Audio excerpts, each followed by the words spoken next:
ಬೆಂಗಳೂರು ಸೇರಿದಂತೆ ರಾಜ್ಯಾದ್ಯಂತ 1,07,00,000 ಹೆಸರು ಮತದಾರರ ಹೆಸರು ಡಿಲೀಟ್ ಆಗಿದೆ. ಹೌದು, ಕರ್ನಾಟಕದ ಮತದಾರರಿಗೆ ಚುನಾವಣಾ ಆಯೋಗ ಬಿಗ್ ಅಪ್ಡೇಟ್ ಕೊಟ್ಟಿದೆ. ಎಸ್ಐಆರ್ ಕರಡು ಮತದಾರರ ಪಟ್ಟಿ ಬಿಡುಗಡೆಯಾಗಿದ್ದು 1,07,00,000ಕ್ಕೂ ಹೆಚ್ಚು ಮತದಾರರ ಹೆಸರುಗಳು ಕರಡು ಪಟ್ಟಿಯಿಂದ ಹೊರಬಿದ್ದಿವೆ. ರಾಜ್ಯದಲ್ಲಿರತಕ್ಕಂಥ 5,54,00,000 ಹೆಚ್ಚು ಮತದಾರರ ಪೈಕಿ 1,07,96,339 ಹೆಸರುಗಳು ಕೈಬಿಡಲಾಗಿದ್ದು, ಇದು ಸುಮಾರು 19.48.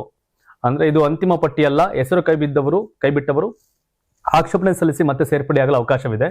ಚುನಾವಣಾ ಆಯೋಗದ ಮಾಹಿತಿಯಂತೆ 65,45,000ಕ್ಕೂ ಹೆಚ್ಚು ಮಂದಿ ಶಾಶ್ವತವಾಗಿ ಸ್ಥಳಾಂತರಗೊಂಡವರು, 16,40,000 ಮಂದಿ ಮೃತಪಟ್ಟವರು, 15,17,000 ಮಂದಿ ಹೆಚ್ಚು ಗೈರು ಹಾಜರಾಗಿದ್ದವರು ಹಾಗೂ ಸುಮಾರು 7,10,000 ನಕಲಿ ಅಥವಾ ಮತ್ತೊಂದೆಡೆ ನೋಂದಣಿಯಾದ ಹೆಸರುಗಳನ್ನ ತೆಗೆದು ಹಾಕಲಾಗಿದೆ. ಜಿಲ್ಲಾವಾರು ನೋಡಿದ್ರೆ ಬೆಂಗಳೂರು ನಗರದಲ್ಲಿ 17 ಲಕ್ಷಕ್ಕೂ ಹೆಚ್ಚು ಹೆಸರುಗಳು ಕೈಬಿಟ್ಟಿದ್ದು ಶೇಕಡ 42.71ರಷ್ಟಿದೆ. ಬಿಬಿಎಂಪಿ ದಕ್ಷಿಣದಲ್ಲಿ 49.33, ಮಧ್ಯದಲ್ಲಿ 45.54 ಹಾಗೂ ಉತ್ತರದಲ್ಲಿ 45.12ರಷ್ಟು ಹೆಸರುಗಳು ಹೊರಬಿದ್ದಿವೆ.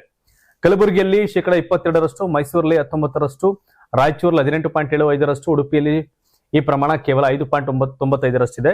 ಆಗಸ್ಟ್ 24ರಿಂದ ಸೆಪ್ಟೆಂಬರ್ 23ರವರೆಗೆ ಹಕ್ಕು ಮತ್ತು ಆಕ್ಷೇಪಣೆ ಸಲ್ಲಿಸೋಕೆ ಅವಕಾಶ ಇದೆ. ಹೆಸರು ತಪ್ಪಾಗಿದ್ರೆ ಕೈಬಿಟ್ಟಿದ್ರೆ ಫಾರಂ ಸಿ ಅಥವಾ ಫಾರಂ 8 ಮೂಲಕ ಮರು ಸೇರ್ಪಡೆಗೆ ಅರ್ಜಿ ಸಲ್ಲಿಸಬಹುದು. ಎಲ್ಲಾ ಪ್ರಕ್ರಿಯೆ ಪೂರ್ಣಗೊಂಡ ಬಳಿಕ ಅಕ್ಟೋಬರ್ 27ರಂದು ಅಂತಿಮ ಮತದಾರರ ಪಟ್ಟಿ ಪ್ರಕಟವಾಗುತ್ತೆ. ಹೀಗಾಗಿ ನಿಮ್ಮ ಹೆಸರು ಕರಡು ಪಟ್ಟಿಯಲ್ಲಿ ಇದೆಯೇ ಎಂಬುದನ್ನು ಈಗಲೇ ಪರಿಶೀಲಿಸಿ. ಹೆಸರು ಇಲ್ಲದಿದ್ರೆ ಸೆಪ್ಟೆಂಬರ್ 23ರೊಳಗೆ ಆಕ್ಷೇಪಣೆ ಸಲ್ಲಿಸಿ ಅಂತ ಹೇಳಿದ್ದಾರೆ. ಕರೆಕ್ಟ್. ಈಗ ಉದಾಹರಣೆಗೆ ಹಳ್ಳಿಯಿಂದ ಬೆಂಗಳೂರು ಬಂದವರು ಎರಡು ಕಡೆ, ಈಗ ಉದಾಹರಣೆ ಮಂಡ್ಯದಲ್ಲಿ ಓಟಿತ್ತು, ಬೆಂಗಳೂರಲ್ಲಿ ಓಟಿತ್ತು. ಈ ಇರವಾಸವ ನಾನು ಬೆಂಗಳೂರಲ್ಲಿ ಒಂದು ಓಟಿತ್ತು, ಅಲ್ಲೊಂದು ಲಿಸ್ಟ್ ಅಲ್ಲಿ ಇತ್ತು. ಊರಿಗೆ ಹೋಗಿ ಓಟ್ ಆಗ್ತಿದೆ. ಸ್ಟಾರ್ಟಿಂಗ್ ಬೆಂಗಳೂರಿದಾಗ ಇಲ್ಲ ಆಗ್ತಿದೆ. ಇತ್ತೀಚೆಗೆ ಊರಿಗೆ ಹೋಗಿ ಓಟ್ ಮಾಡ್ತೀನಿ.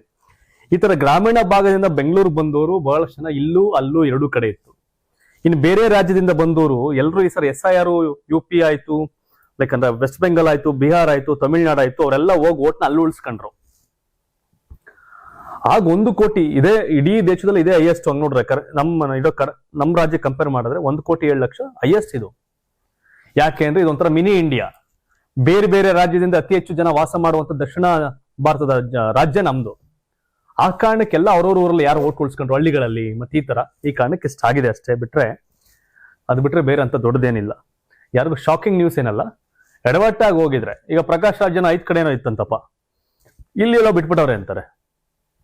ಏನೋ ಮತ್ ನಾನೇ ಯಾಕೆ ಅಪ್ಲಿಕೇಶನ್ ಹಾಕ್ಬಂದಿದ್ರೆ ಅಂತ ಕೇಳ್ತಾರೆ. ಕೆಲವೊಂದು ಉಡಾಫೆಗಳಿಂದ ಕೆಲವ್ರು ಮಿಸ್ ಆಗಿರುತ್ತೆ, ಇನ್ ಕೆಲವ್ರದ್ದು ಅಪ್ಡೇಟ್ ಆಗಿರುತ್ತೆ. ಈಗ ನಾನು ಆಧಾರ್ ಕಾರ್ಡ್ ಕೊಟ್ಟೆ, ನಮ್ಮ ಅಂಗನವಾಡಿ ಆಂಟಿ ಊರಿಂದ ಫೋನ್ ಮಾಡಿದೆ ಕೊಡಿ ಅಂತ, ಕಳಿಸಿ ಅಂತ. ಆಧಾರ್ ಕಾರ್ಡ್ ಇವೆಲ್ಲ ಕೊಟ್ಟೆ, ಊರಲ್ಲಿ ಉಳಿಸ್ಕೊಂಡ್ವಿ. ಈಗ ನಾನು ಮದ್ದೂರು ವಿಧಾನಸಭಾ ಕ್ಷೇತ್ರದ ಮತದಾರ, ಊರಲ್ಲಿ ಹೋಗಿ ಊಟ ಹಾಕ್ತೀನಿ. ಈ ಬೆಂಗಳೂರಲ್ಲಿ ಇದು ಕೈ ಬಿಟ್ಟು ಹೋಗೈತೆ ಅಷ್ಟೇ. ಬಿಡದಿ ರೈತರ ವಿರುದ್ಧದ ಪ್ರಕರಣಗಳಿಗೆ ತಡೆ. ಬಿಡದಿ ಟೌನ್ಶಿಪ್ ಯೋಜನೆಗೆ ಸಂಬಂಧಪಟ್ಟಂತೆ ಜಂಟಿ ಮಾಪನ ಸಮಿತಿ ಅಧಿಕಾರಿಗಳ ಮೇಲೆ ಪೊರಕೆಯಿಂದ ಹಲ್ಲೆ ನಡೆಸಿದ ಆರೋಪದಡಿ 6 ಮಂದಿ ರೈತರ ವಿರುದ್ಧ ದಾಖಲಾಗಿದ್ದ ಕ್ರಿಮಿನಲ್ ಪ್ರಕರಣದ ತನಿಖೆಗೆ ಕರ್ನಾಟಕ ಹೈಕೋರ್ಟ್ ಮಧ್ಯಂತರ ತಡೆ ಕೊಟ್ಟಿದೆ. ಬಿಡದಿ ಪೊಲೀಸ್ ಠಾಣೆಯಲ್ಲಿ ದಾಖಲಾಗಿದ್ದ FIR ರದ್ದುಪಡಿಸುವಂತೆ ಕೋರಿ ಮಂಡಲಹಳ್ಳಿ ಗ್ರಾಮದ HR ನಾಗರಾಜು, ಕೋಳಿಹಳ್ಳಿ ಗ್ರಾಮದ ಜಯಮಾ ಸೇರಿದಂತೆ 6 ಮಂದಿ ರೈತರು ಸಲ್ಲಿಸಿದ ಅರ್ಜಿಯನ್ನ ನ್ಯಾಯಮೂರ್ತಿ M ನಾಗಪ್ರಸನ್ನ ಅವರ ಏಕಸದಸ್ಯ ಪೀಠ ವಿಚಾರಣೆ ನಡೆಸಿತು.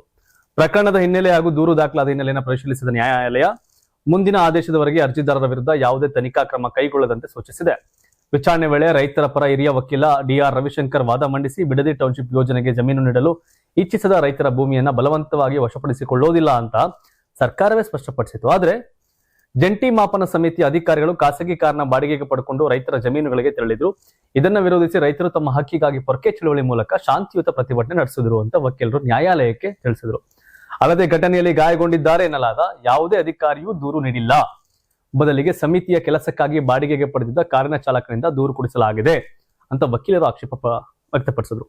ಈ ದೂರಿನ ಆಧಾರದ ಮೇಲೆ ರೈತರ ವಿರುದ್ಧ ಕೊಲೆ ಯತ್ನದ BNS ಸೆಕ್ಷನ್ 109 ಹಾಗೂ ಮಹಿಳೆಯ ಘನತೆಗೆ ಧಕ್ಕೆ ತಂದ ಆರೋಪದಡಿ ಸೆಕ್ಷನ್ 74 ಸೇರಿದಂತೆ ಕಠಿಣ ಪ್ರಕರಣಗಳನ್ನು ದಾಖಲಿಸಲಾಗಿದೆ ಅಂತ ವಾದಿಸಿದರು. ಬಾಡಿಗೆ ಕಾರಿನ ಚಾಲಕನ ಮೂಲಕ ದೂರು ದಾಖಲಿಸುವುದನ್ನು ಗಮನಿಸಿದ ನ್ಯಾಯಪೀಠ, ಇದನ್ನು ಸರ್ಕಾರ ಸುಪಾರಿ ಕೊಡೋಕೆ ಶುರು ಮಾಡಿದೆಯೇ, ಇದನ್ನು ಅಧಿಕೃತ ಸುಪಾರಿಯೇ ಅಂತ ಖಾರವಾಗಿ ಪ್ರಶ್ನೆ ಮಾಡಿತು.